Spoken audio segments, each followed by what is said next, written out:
right, we are back. We are now in the lower prison, and as you can see, we are continuously making our way through campaign. We have ran into yet another unique enemy, handled them with ease, and we're just slowly cutting our way through. Um, Now, like I said, I would advise that if you are completely new to campaign and you don't know too much about it, I would say push through as much content as possible, interact with just about anything that has a special icon on your map, and if you see any enemies that are with a blue name, an orange name, or a yellow name, be sure to kill them, and anybody else extra, be sure to just mow them down, collect as much EXP as possible, and keep going from there. Um, Essentially, the better the gear you have, the more the points you have, the easier it's going to be to push through campaign. Um, as you can see, I'm moving through my map. I've decided, like I said, to go the damage route. So I started up the branch that starts with stats for minions, and I've made my way left so that I can go towards the branch that adds just more damage overall for specifically my minions. Now, if you were going a witch and you were going for elemental damage like lightning or fire, you would type that element into the search bar and path your way towards that. If you started a different character and you were going for damage with a specific weapon, you would type in that weapon's name. So, like I said before, hammer, sword, mace, whatever the case may be, and path towards there, and just make sure you are always using that weapon whenever you are fighting. Um, so on, so forth, so on, so forth. Reading is super essential in this game. Trust me, I should know there have been plenty of times where I have gotten something wrong because I just was not reading correctly. um, so make sure to keep your eye on things of that nature. We are still doing pretty well. I have pretty much no bonuses, no points in anything right now. And, well, in anything for my personal character right this moment. Everything is more so centered towards minions. This is an introduction right here, this specific part of the map. I did want to get to this whenever I came across it. It's like a maze or a puzzle. You have to get through, for this specific opening, you have to get through that gate. To get through that gate, you've got to pull that lever on the opposite side. They're going to throw spikes that hit you. They're like, your best way to avoid all of that is to be patient, hide out to the side, ignore the spikes, keep up with the pattern, follow it through. But I've got some extra energy shield.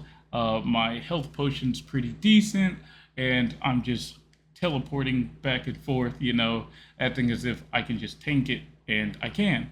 Once you touch that plaque, it is letting you know that you need to touch 5 more. When you touch 5 more, you will be able to touch your second class. Pretty much every character in this game now successfully has a second class.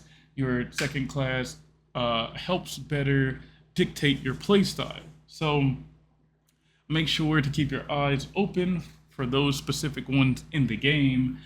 People have made cheat sheets online in order to find out where to find them.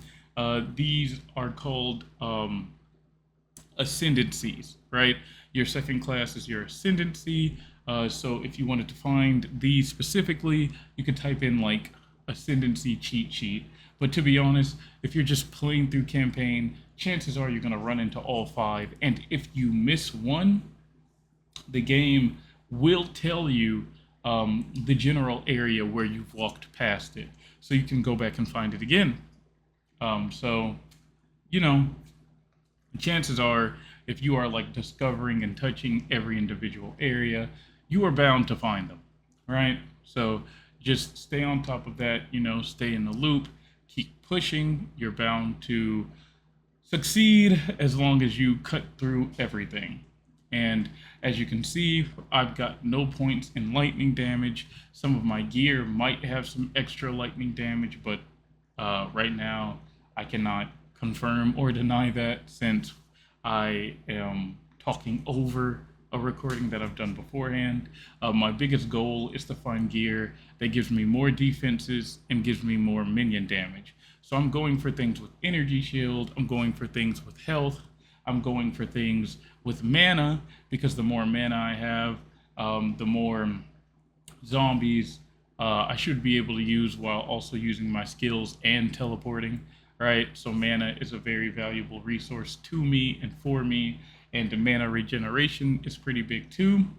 At the beginning points of the game, you are not going to have access to any of like the really great skills and gear. So you're essentially playing so that you can climb and level and get access to that better set of gear, those better weapons, those better skills, right? All of this is just a goal to climb to get better.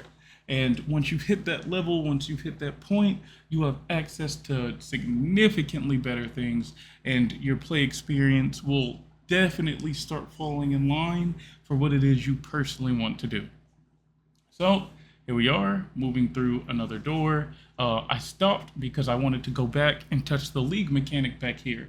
As you can see, I don't know what these rooms look like, but I can see the league mechanic, which is really nice. So I come over here and touch it because pretty much every enemy that the league mechanic spawns is going to be magic or rare, which gives me significantly more EXP, which makes it significantly easier to level up, which feels just great.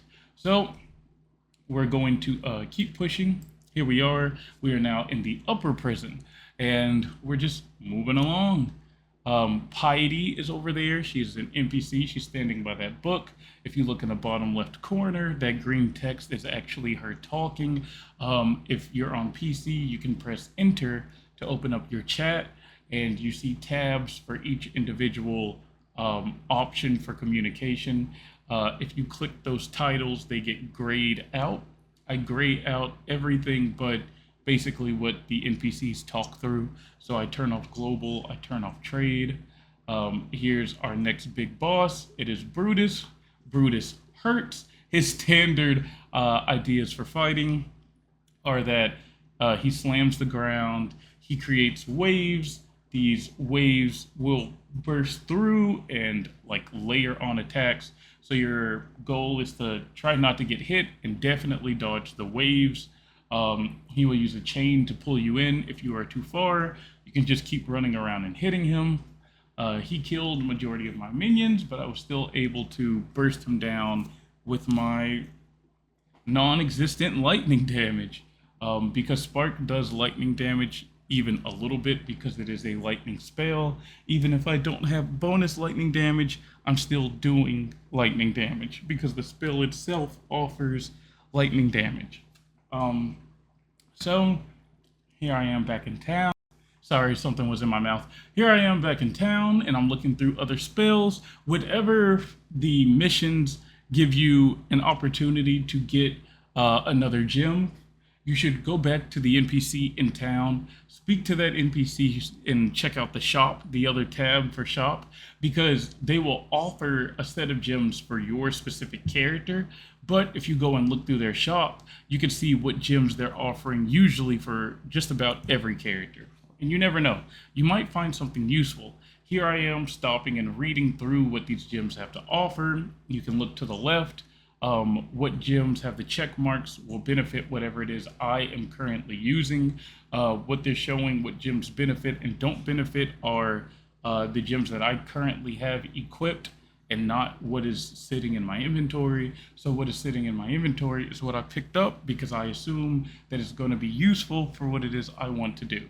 And as you can see here, I'm stopping, I'm reading, I read the top, I also read the bottom blue just to make sure. If you're on PC, you should be able to hold Alt and they will show an extra set of stats for what it is your gems do as well, in case you have any questions. And now I'm going to sell the gear that I have no intention on really using. As you can see, I'm trying to compare and contrast. My goal is to shoot for a higher energy shield rating. So by default, I have 15 and this one gives 10. But now I'm going to try to compare the base stats and see if it's worth what it is I'm using right now. And it looks like I do want to keep it, so I'm going to swap out my gear for it. Not only that, but this new chest piece has 3 sockets, whereas mine has 2. Only 2 of them are linked, but that's okay because 2 of my other ones were linked. Now I get to keep using the same skills the way that I was using them, but I also get some extra stats. And I realized that my gloves had 3 sockets that I was not using. Now I get to put an extra support on one of my other gems, and I put all that in my gloves. Notice I don't have all of my damaging gems strictly into my weapons because that does not matter. You can put your damaging gems into your gear. It does not have to sit in your weapons. As long as you have the gems equipped, you can still use them, as well as their supports too. So the only time it matters if you put it in a weapon is if the gem specifically says, if socketed into insert weapon here, it will do this.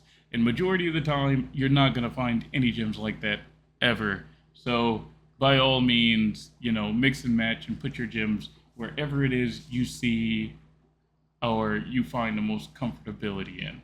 And as you can see, I'm mixing stuff up, I'm reading them, I'm trying to make sure that I'm understanding what's happening and getting my stuff together for what is going to for sure be an extremely fun time.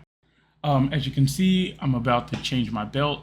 I can't put any stats on it while I'm wearing it, so I take it off and I use one orb to make a white belt blue, and then I use another orb, to change the stats that came with that blue belt because I didn't like them. If I was smart, I could have went to the Sovereign, put it into the little chamber down in the bottom deck, and picked a better set of stats.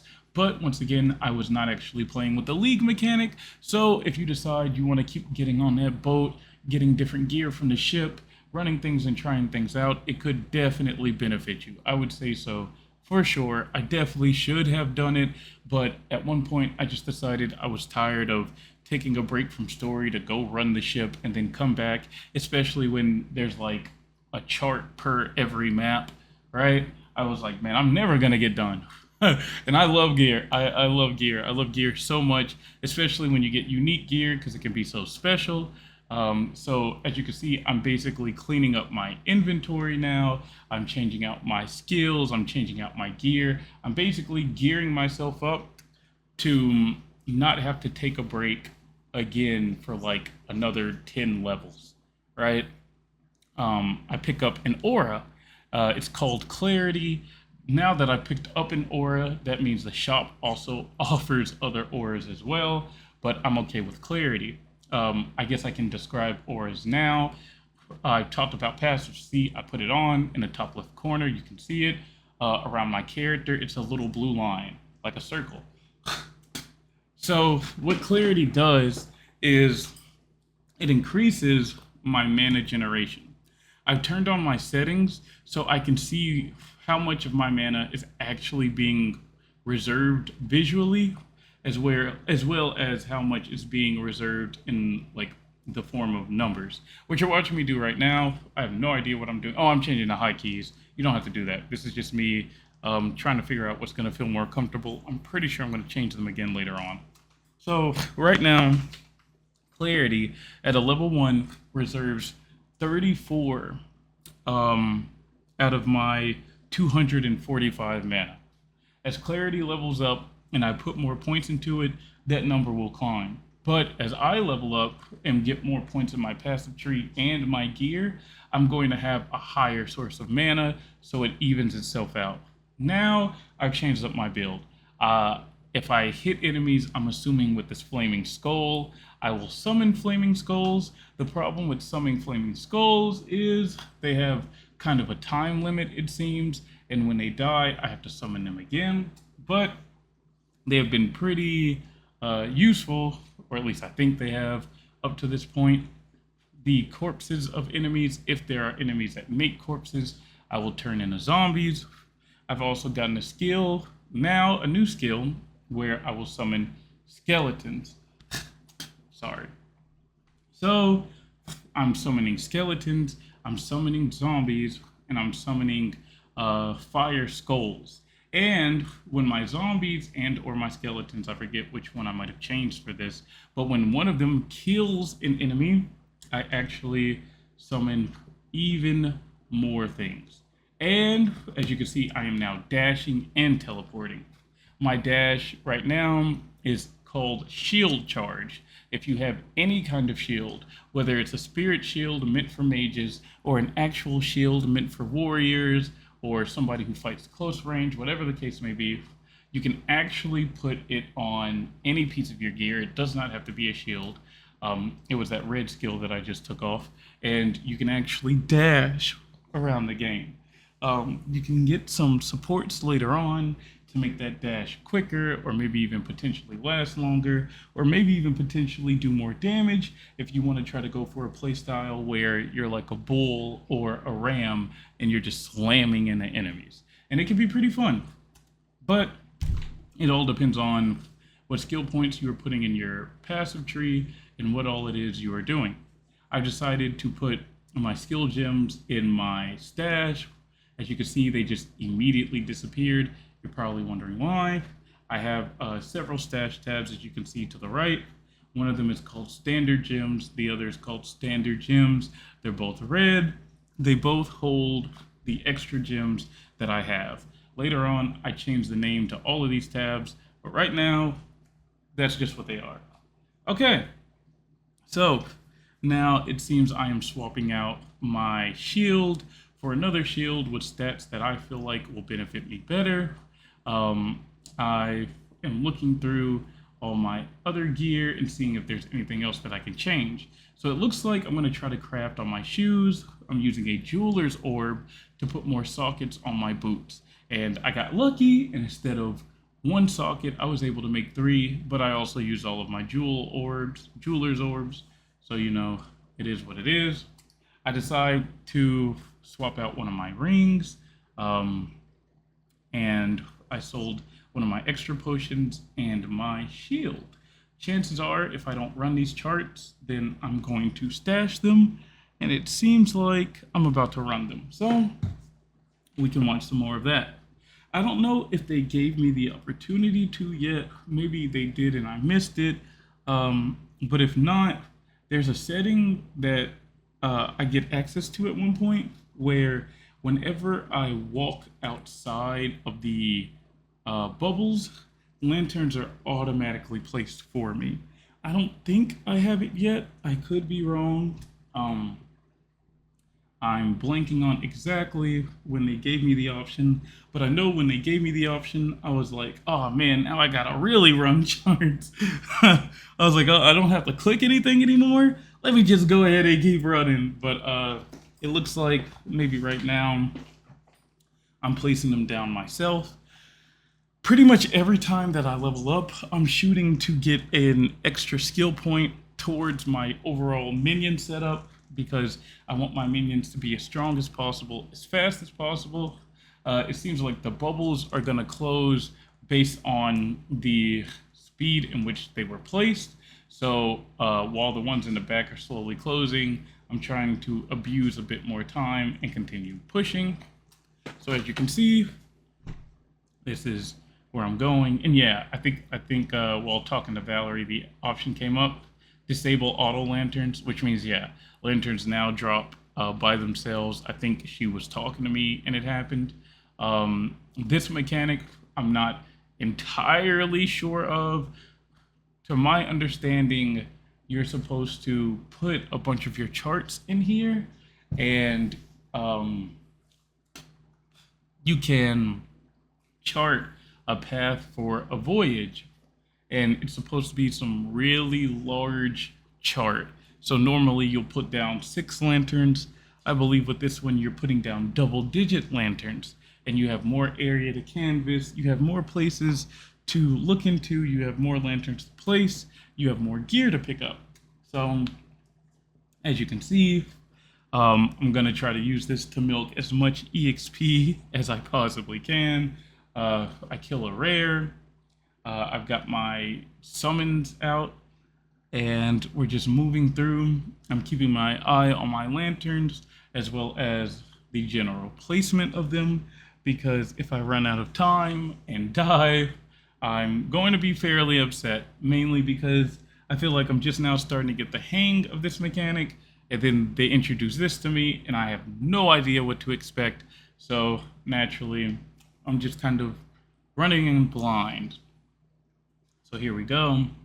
As you can see, my zombies are becoming a little bit more useful. I've got significantly more minions as a whole, and you can see significantly more green health bars than red covering the screen. So they're kind of hugging me. They've got my back, and we're just running through the game. And so what I do is I use them as like a wall of cannon fodder, a wall of flesh, a wall of minions to essentially stop enemies from rushing at me, because body blocking is real in this game, and I hide behind them and fight from a distance like a scared child so that I do not get abused. And for the most part, that works. So they gang up on enemies, and sometimes they'll fight a certain set of enemies. So I'll go and fight another set of enemies, and then we'll figure it out there. As you can see, that enemy was trapped in some kind of like ice fixture. So it was an essence. Essence are usually significantly stronger than normal rares. So because I did not want to risk that, I immediately teleported away, let my minions take the full front attack of it. I kept my distance and just kept bashing on the essence from afar. Here we go, another rare. This makes 3 or 4 now, which is pretty solid EXP, but the monster level, as you can see in the top right, is 7, and I'm pretty sure by now I'm like a level 13. And if you add the extra skill points, I'm technically like 16, so I'm not really going to be getting a ton of EXP from killing these things, but I am still getting EXP, which feels good all the same. And I've got all this gear, and I'm looking through, trying to make room for things that I would actually use, rather than just picking up junk to sell. As you can see, I am trying to cover as much space as I actually can. Some areas don't have anything to interact with. Some areas don't have any enemies at all, and that's fine. It gives me a little breather room to stop and think. Some of my summons are on time limits, and as you can see, they have disappeared. You also saw I picked up 2 different pairs of shoes. It's because I've been rocking the same boots that I just crafted on for like the last 15 levels maybe. So I'm hoping these other boots will probably be a little bit more useful, but by default, I am trying to grab gear that either says it has energy shields, or I think could end up having energy shields or mana.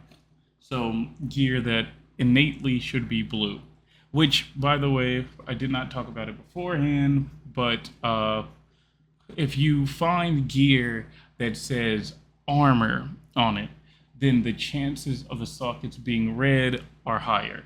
If you find gear that says energy shield on it, then the chances of the sockets being blue are higher. If you find gear that says evasion rating on it, then the chances of the sockets being green are higher.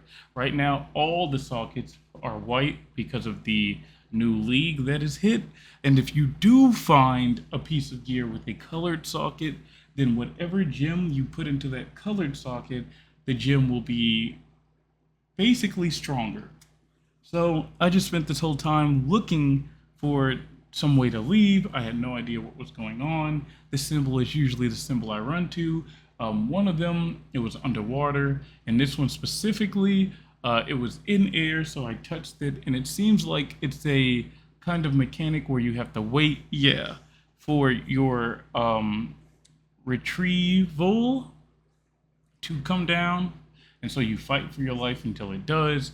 When it does, you hop back in, boom, you're out, and now we have some more quest stuff to do. So this video is getting a little long. I will see you guys in the next one.